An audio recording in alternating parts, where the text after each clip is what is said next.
សារលិខិតរបស់សម្ដេចមហាបវរធិបតីហ៊ុនម៉ាណែតនាយករដ្ឋមន្ត្រីនៃព្រះរាជាណាចក្រកម្ពុជាផ្ញើជូនឯកឧត្តម Donald J. Trump ប្រធានាធិបតីនៃសហរដ្ឋអាមេរិកកម្មវត្ថុការស្នើបើកការចរចាលើការដាក់ឲ្យអនុវត្តអត្រាពន្ធនាំចូលថ្មី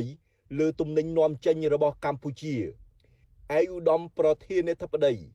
ជាការឆ្លើយតបទៅនឹងការប្រកាសរបស់ឯកឧត្តមកាលពីថ្ងៃទី2ខែមេសាឆ្នាំ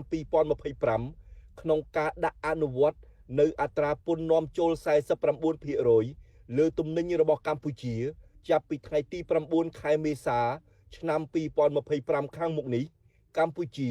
សូមស្នើបើកការចរចាជាមួយរដ្ឋាភិបាលរបស់ឯកឧត្តមក្នុងពេលដ៏ឆាប់បំផុតតាមដែលអាចធ្វើទៅបាន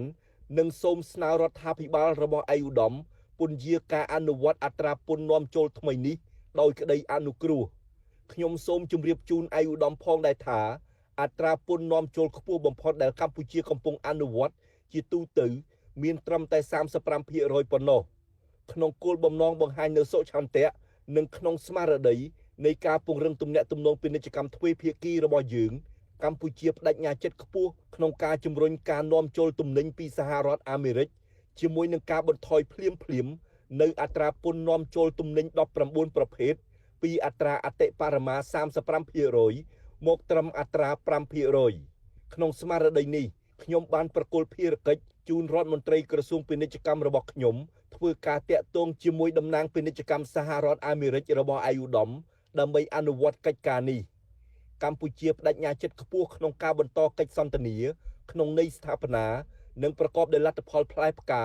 ជាមួយរដ្ឋាភិបាលអាមេរិកដើម្បីជំរុញឲ្យទំនាក់ទំនងពាណិជ្ជកម្មរវាងប្រទេសយើងទាំងពីរកាន់តែស៊ីជម្រៅបន្ថែមទៀតសម្ដៅឲ្យប្រជាជាតិនិងប្រជាជនយើងទាំងពីរ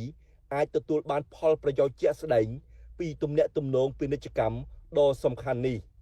សូមឯកឧត្តមទទួលនៅការរាប់អានដ៏ខ្ពង់ខ្ពស់បំផុតពីខ្ញុំហត្ថលេខាសម្ដេចមហាបវរធិបតីហ៊ុនម៉ាណែត